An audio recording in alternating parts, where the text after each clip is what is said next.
Welcome to this episode of Life Recovery Chats. Today we're going to be looking at step 6 of the 12 steps, and we're going to go over some key points for this step.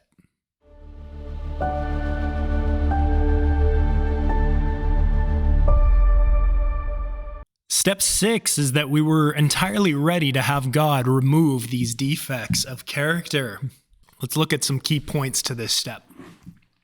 The first thing that we want to look at is this step, we are reacknowledging what we have already discovered when we did our step 4. Our old ways, they do not work long term. We need to change. If there's going to be a change, it's not going to be on the external, it's going to be on the inside. And that's really a key thing while going through the 12 steps, is that this is an inward change that needs to occur in our lives. And so we reacknowledge the things that we've already come up with, and we agree we don't want to keep living that way, and we want to be changed. Because our old ways, they just don't work long term. The next key point is that we need to relearn from God how to deal with situations, people, etc., and our responses to them. Our old way of living, it didn't work. It's why we ended up in the pits we ended up in as far as our addictions went. And so we're beginning at this point to embrace the change that God wants to bring into our lives. And there's many things that we need to begin looking at as we become ready for God to begin to remove these defects of character, to show us the better way of living, to show us His way of living. Next key point is that this is a spiritual journey. Just trying harder won't work. It is a renewal by the power of God. That's a key point to this step, because it's God who removes these defects of character.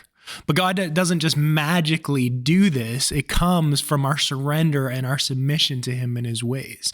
It takes us seeking Him out. It takes us praying. It takes us reading about Him, learning about His ways of dealing and coping with the things of this life, and dealing with the people and the situations that come our way.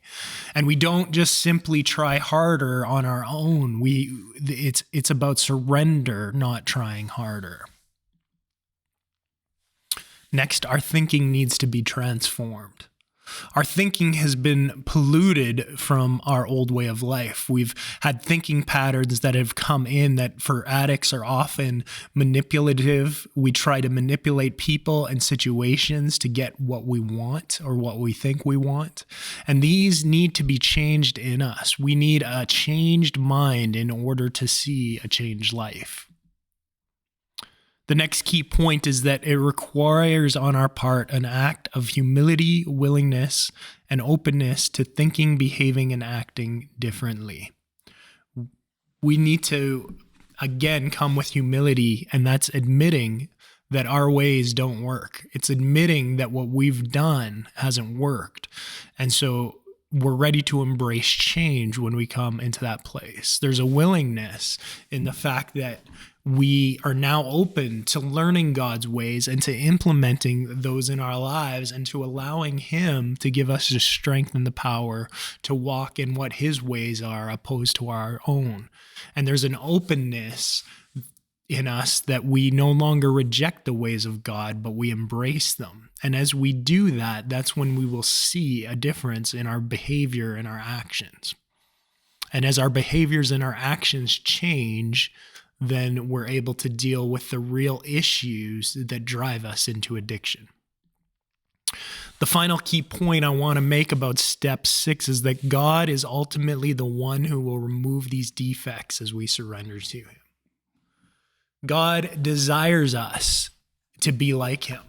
In the Bible, it says that we were made in His image, that we were meant to reflect Him here on this earth. And so often when we've gone our own ways and we've rejected His ways, instead of reflecting Him, we do the complete opposite. We hurt people, we hurt ourselves, we hurt those around us.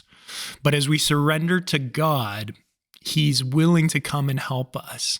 He's willing to come remove these defects as we submit to Him, as we surrender to Him, and as we're willing to walk in His ways.